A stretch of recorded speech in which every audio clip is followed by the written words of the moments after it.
Om Sri Gurubhyo Namaha Harihi Om Sumukascha Yekadantascha Kapilo Gajakarnakaha Lambodharascha Vikato Vignarajo Vinayakaha Dhumaketurganadhyakshaha Palachandro Gachananaha Vakratundaha Surpakarno Herambaha Skandapurvajaha Suklam Baradharam Vishnum Sativarnam Chaturbhujam Prasannavadanam Dhyayet Sarva Vignopasantaye Yasyat Virada Vaktradhya Parishadhya Parastatam Vignam Nignanti Satatam Vishwaksenam Tamasraye Guru Brahma Guru Vishnu Guru Devo Maheswara Guru Sakshat Parabrahma Tasmai Sri Gurave Namaha Sachidananda Rupaya Krishnaya Aklishtakarine Namo Vedanta Vedhyaya Gurave Buddhitakshide Krishnadvaipayanam Vyasam Sarva Bhuta Hiteratam Vedabcha Bhaskaram Bande Samadhi Nilayam Munim Narayanam Namaskritya Naranchariva Narottamam Devim Saraswatim Vyasam Tato Jayamudirayet.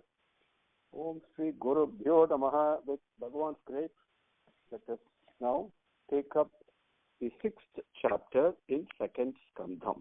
Okay. Now here Brahma is describing the cosmic Purusha, that we all have this intellectual quest. See, Bhagavan is there everywhere, but where is he? How is he present? Right? Same question Arjuna asked him, and asked Krishna, and Krishna shows the Visvarupa Darshanam. And then at the end, he says, why are you worried? Why are you, see, you just be devoted to me, just love me. That's all he says. Love Bhagavan, love God is all the final essence of the whole thing comes down to only that, love God. And to the extent possible, whatever we can. But here, Brahma is describing the cosmic vision, right? He is doing the creating job. That job has been delegated to him. And he is doing that relentlessly, happily, in a worshipful, reverential manner, without a single flaw, and offering everything to Bhagavan and fully realizing he is an instrument in Bhagavan's hand. So the experience that he has of where he sees the Bhagavan everywhere in the whole cosmos, he is now describing that in different ways. So that thing continues. Here is now, again, remember, because we are human beings, we can relate to Bhagavan only in the form of another human being, right? That's the way our mind can relate to, right? And so he's talking about Bhagavan's face. Now, when we say that Govinda, Swami, that you are the one who's speaking, coming from the Mooladharam, and then comes to finally to Vaikari and hear the sound spoken, who's exactly speaking here? I think I'm speaking, but Brahma says, Bhagavan's face is the origin for speech and the presiding deity for the speech. That is also important. Speech doesn't take place by itself. There is a deva associated with that. That is Bhagavan's face. That is the origin. And then, if you look at our body has got 7 what they call as dhatus. Okay, dhatavaha is the name that is given. And there are 7 of them. And so that we can understand it, our body consists of plasma, consists of blood, it has fat, it has muscles, it has the bones, it has marrow and nerve, and then reproductive tissues. So these 7 are called in dhatus. Dhatavaha is called in Sanskrit.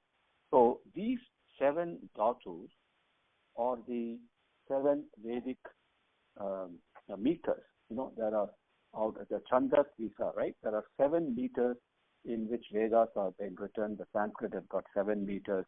Gayatri meter is one of them. Anushtup meter is another one, which we are all familiar with. So the whole of Sahasranamam and most of this Bhagavatam, that Slokams that we are reading now, they are all in Anushtup Chandaha, Anushtup meters. Like that, there are 7 meters. So these 7 meters are beginning with Gayatri Chandas, the Gayatri meter, or the body, that's a body in which the 7 dhatus are present. And now, when we speak and offer our mantras, we say so many slokams, we say Rudram, we say Sahasranamam, whatever slokam you want, Lalita Sahasranamam, Gayatri Mantram, whatever it is, we are uttering it with our tongue, right? Those are mantras we are propitiating and praising devas. Now, same way, there are times when we do Tarpana Mantram, Tripyata, Tripyata, like that. We do the Amavasya Tarpanam or Mahalaya Amavasya Tarpanam, or whatever it is, Avanyautam, whatever the Tarpanam that we give to our Pitrus, to our ancestors, that's also coming from our tongue only. So, this tongue, these offerings given to devas is called Havya, and offerings given to Pitrus is called Kavya.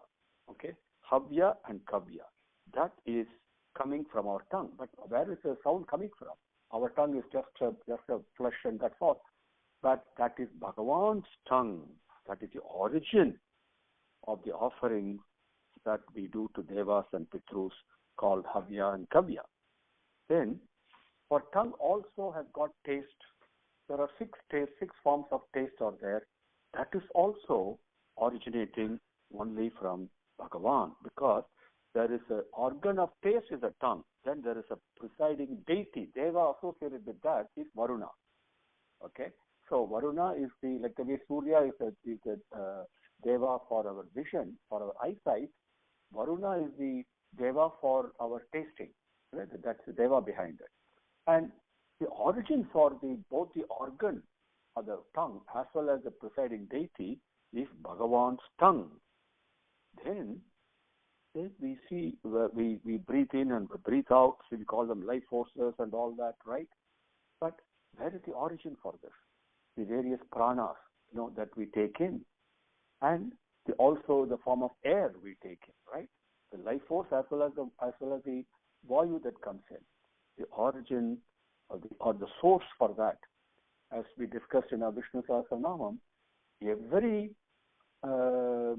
breath that I take in, right? Every breath I give out is prana. And the breath that I take in is apana. When I take in, what am I taking in? I'm taking the vayu that is in the atmosphere, not just the air itself, the life force in the air. Now, where does that life force come from? It has come from Bhagavan's nostrils. That's what this slokam says, number 2. Okay. Now, my smell, you take the smell have originated, or sense of smell has originated from Ashwini Devata. And then that's the one that gives the various herbs and the fragrant substances are there. That's why we're able to smell. That's the origin.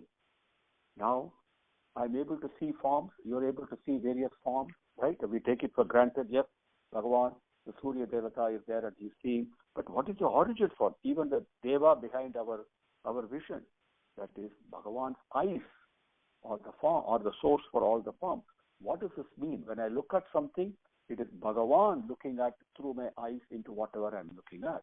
That's the way we must personalize it. So then Bhagavan's eyes, or the eyes are the source of all the form, as well as brilliance, because we need the effulgence, and his eyelids are the source for the sun and the moon.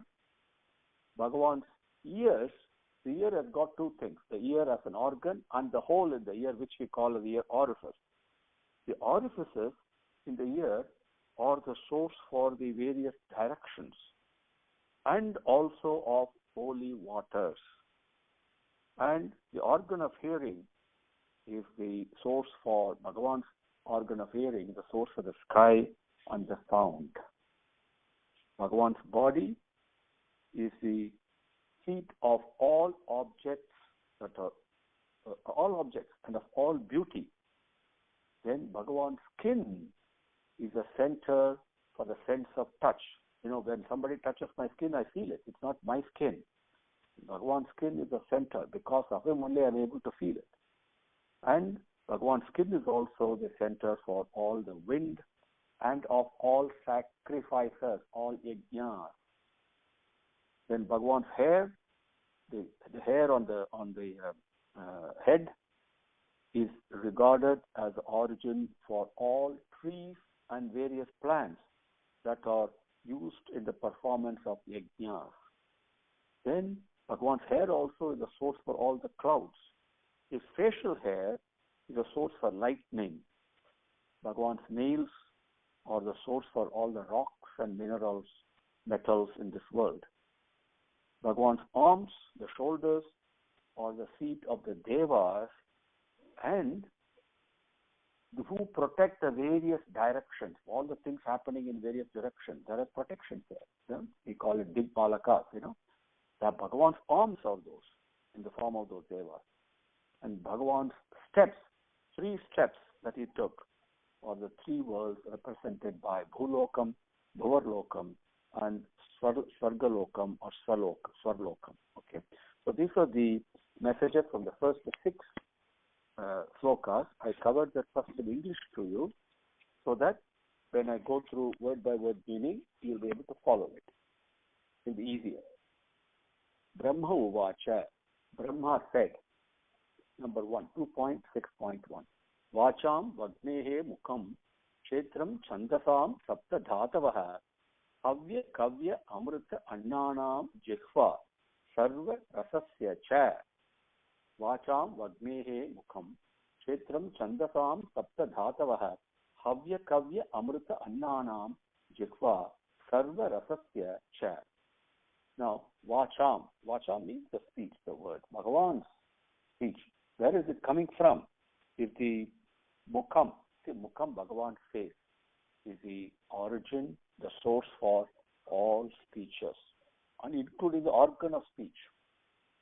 Tongue does both the organ of speech as well as the organ of taste. So it does 2 functions, right? Remember that.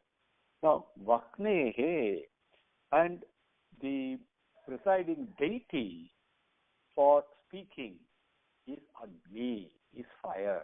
Presiding Agni for taste is Varuna. Okay? So presiding Agni for speech is Vagnehe means Agni.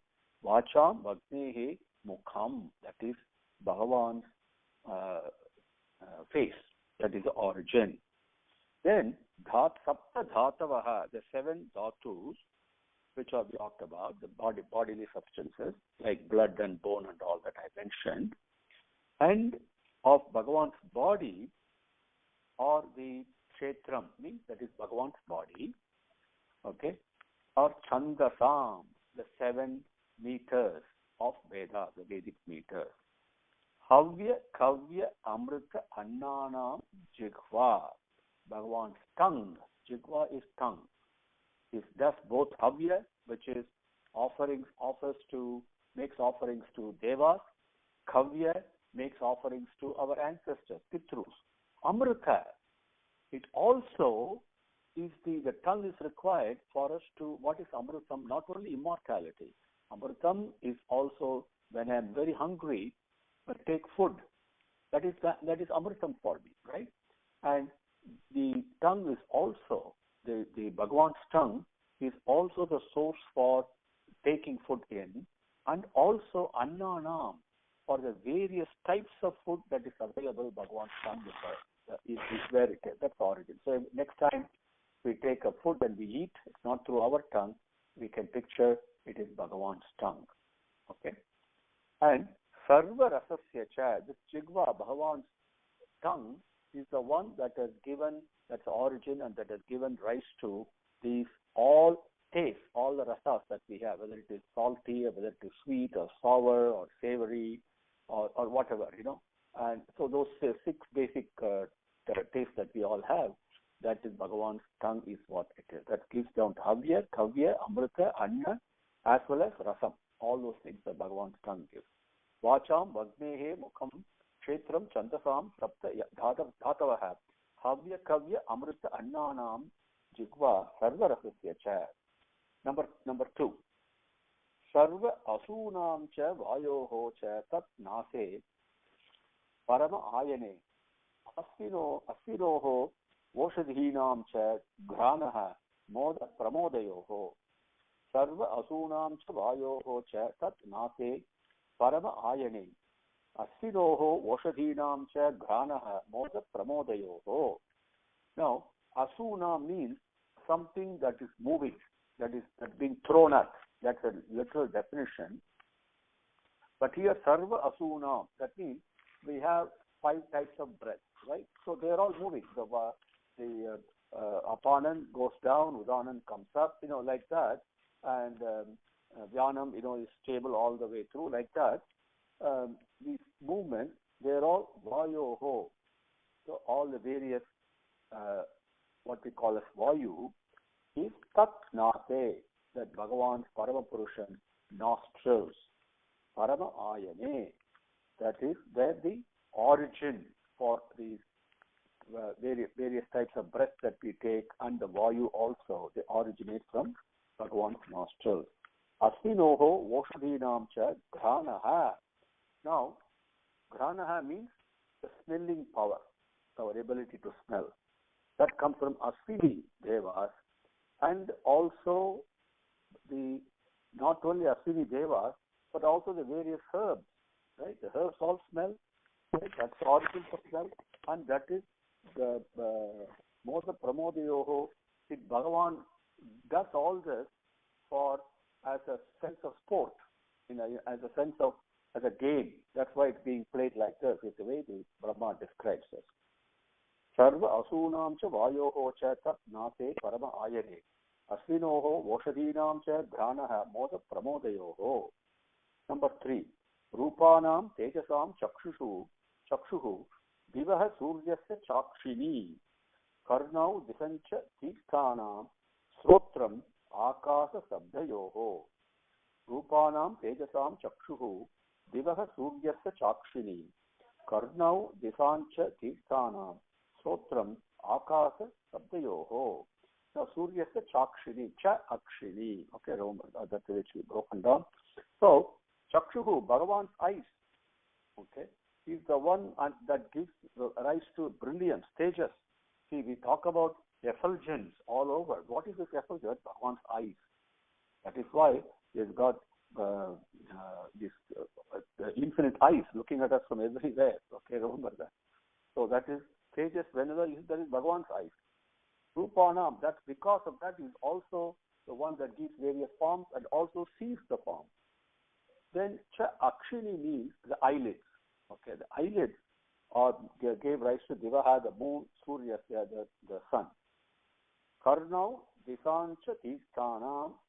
Karnau, the hole in our ear, what we call the orifice in our ears, that gives rise to the directions as well as tirthanam, the holy waters. It gave rise to that. Sotram, akasa sabdayoho.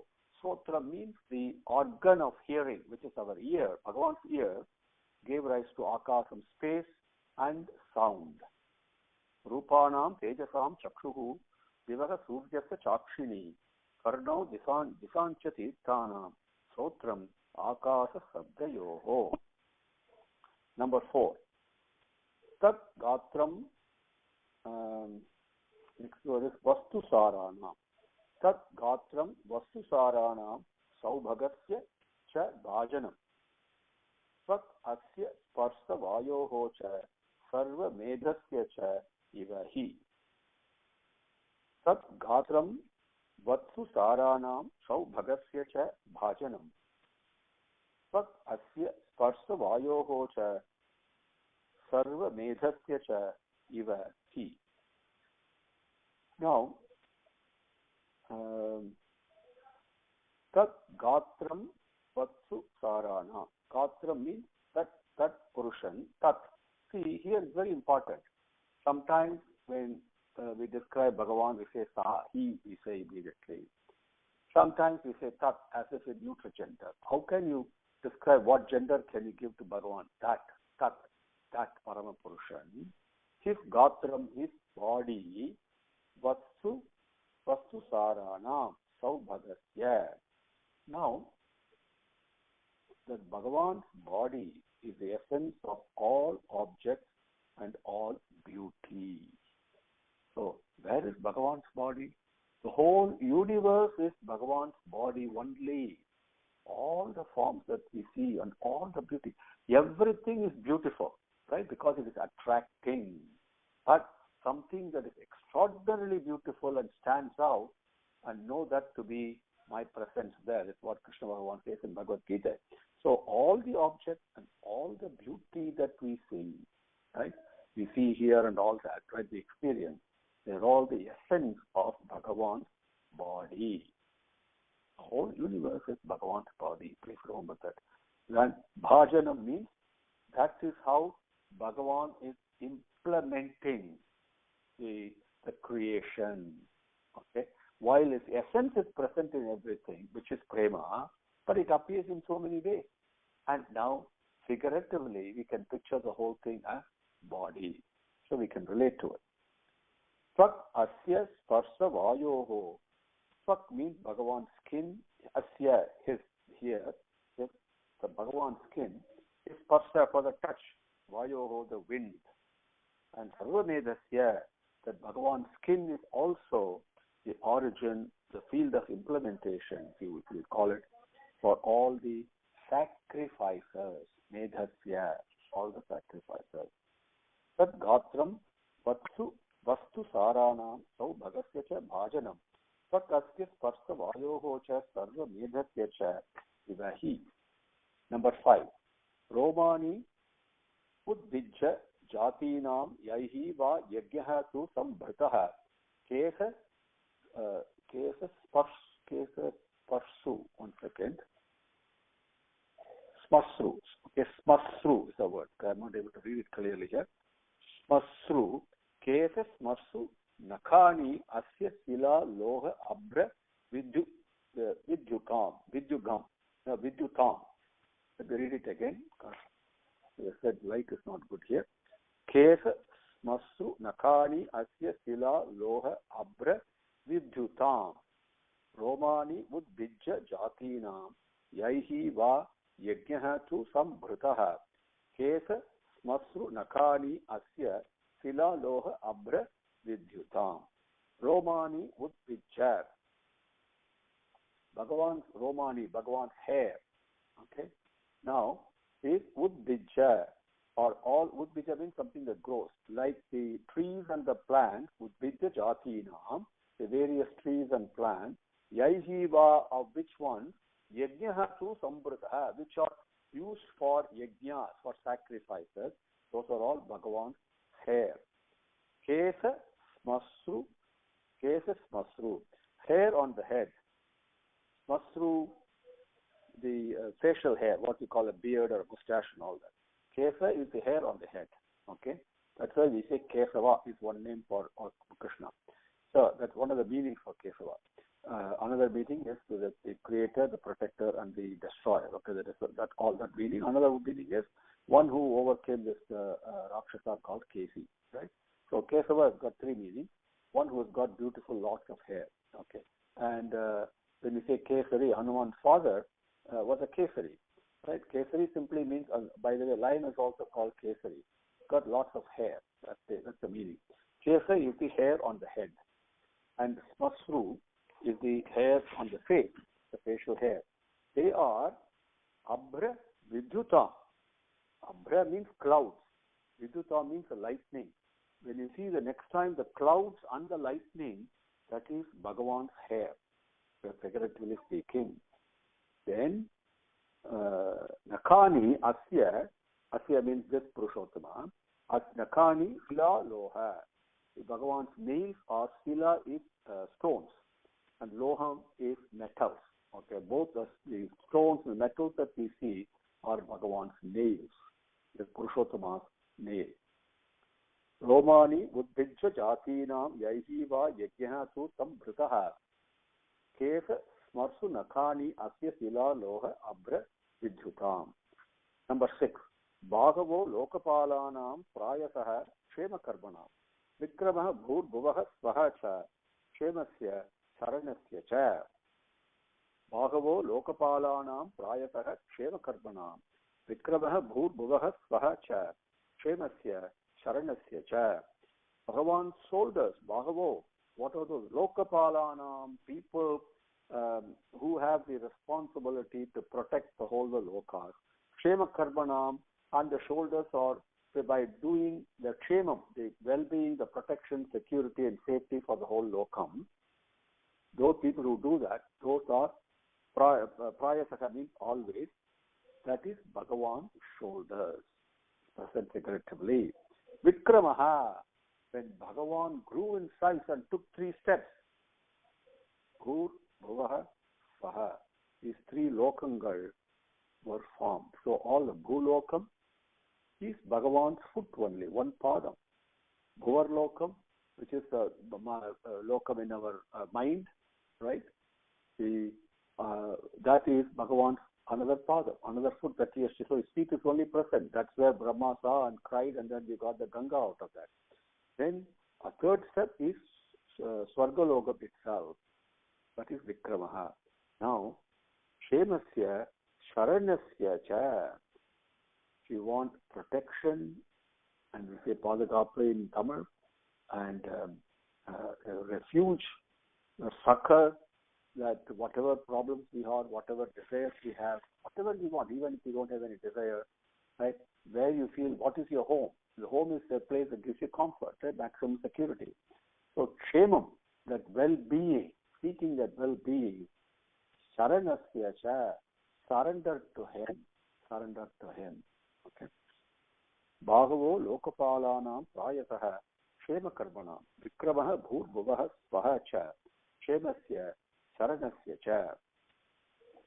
Om Sri Gurubhyo Namaha Harihi Om Samasta Lokaha Sukhino Bhavantu Samasta Lokaha Sukhino Bhavantu Samasta Lokaha Sukhino Bhavantu. Om Shanti Shanti Shanti Harihi Om.